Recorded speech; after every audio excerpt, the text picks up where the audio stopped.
When Queen Elizabeth I came to power in 1558, England was, to put it mildly, a failed state. It was bankrupt, it was torn apart by religious conflict, and on the world stage, it was weak. And yet, somehow, from those ashes, she built a legendary golden age. So the big question is, how on earth did she pull that off? That's what we're here to figure out. So let's frame it this way. How do you take a kingdom that's completely broken and turn it into a global power, a place where culture blossoms, an era that people will talk about for centuries?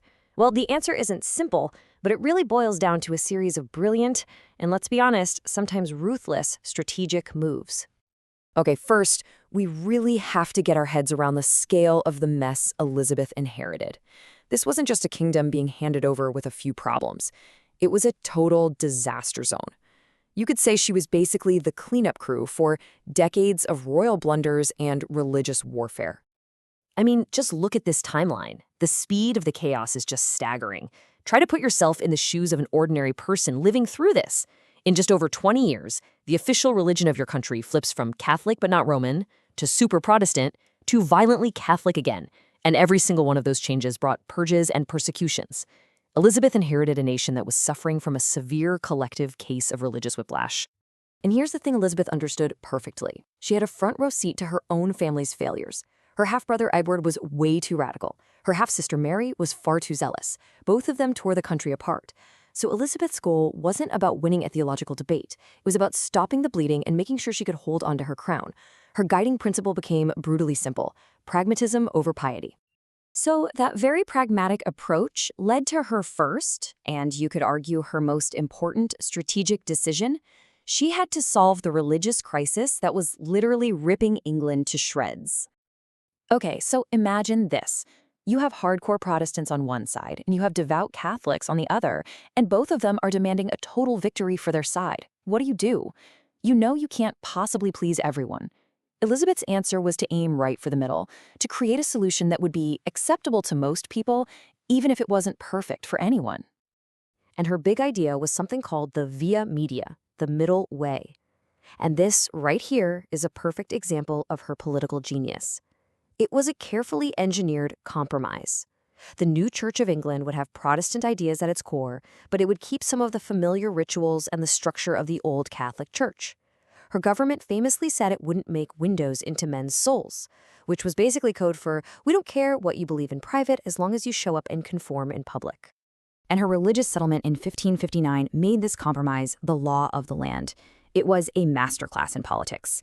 The Act of Supremacy made her the head of the church, but she cleverly called herself Supreme Governor instead of Supreme Head, which was a small change that helped appease Catholics. The Act of Uniformity brought in a new prayer book that carefully mixed Protestant and Catholic traditions. And maybe most importantly, she got rid of the harsh heresy laws, sending a clear message that the days of brutal religious persecution were over. Of course, when you take the middle path, you get attacked from both sides. The Puritans thought she hadn't gone nearly far enough. They wanted to strip out every last trace of Catholicism. At the same time, the diehard Catholics saw her as an illegitimate heretic and started plotting against her. They often looked to her cousin, Mary Queen of Scots, as the person who should really be on the throne. And that brings us to Elizabeth's next huge strategy, a move that was deeply personal and completely unheard of for the time, her decision to never, ever marry. You see, for any 16th century monarch, having an heir was basically job number one. But for a queen, marriage was a political trap. If she married an Englishman, it would spark massive jealousy and fighting among the nobles. But if she married a foreigner, England could become a pawn of Spain or France. And for Elizabeth, this wasn't just a theory. As a teenager, she'd been scandalously harassed by a man named Thomas Seymour, who pretty clearly had one eye on her and the other on the throne. She learned very early on that for her, marriage meant losing control.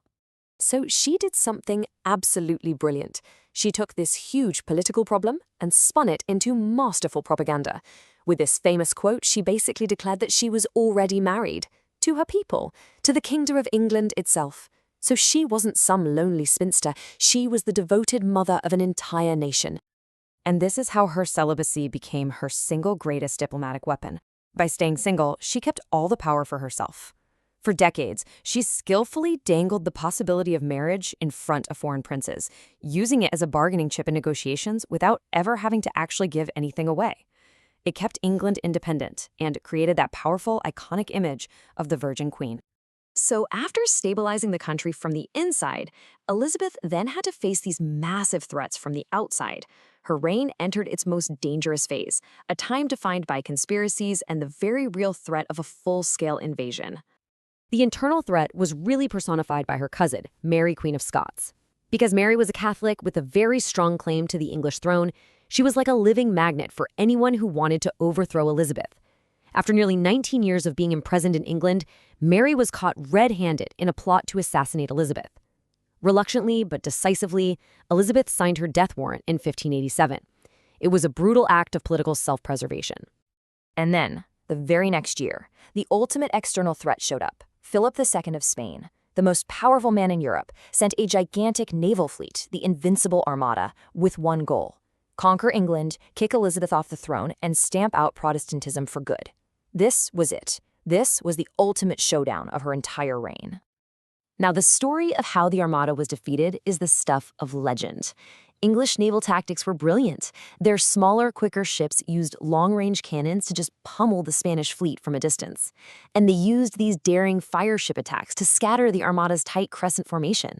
But, the final decisive blow really came from nature itself. A massive storm, which was later called the Protestant wind, absolutely wrecked the Spanish ships as they tried to sail home around Scotland and Ireland. And here we go again. We see Elizabeth's genius for propaganda. The victory was immediately framed not just as a military win, but as divine intervention. This exact quote was stamped onto commemorative medals, sending a powerful message: God is on our side. The victory didn't just save England. In the eyes of the English people, it proved her entire reign was blessed. Surviving all those crises, that was the real turning point. Defeating the greatest superpower in the world unleashed this incredible wave of national confidence, pride, and creativity. And that's what finally ushered in the Golden Age. And all of a sudden, it felt like anything was possible. This newfound confidence fueled an explosion of culture. You've got playwrights like Shakespeare and Marlowe changing literature forever. It led to the rise of English sea power, with figures like Sir Francis Drake becoming national heroes. And it ignited the beginnings of a real global ambition. A new, confident English identity had been forged in the fires of that great victory. The year 1600 really marks a pivotal moment.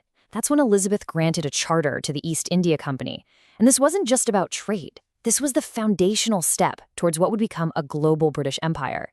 The stability she had fought so hard for was now paying off in massive economic dividends.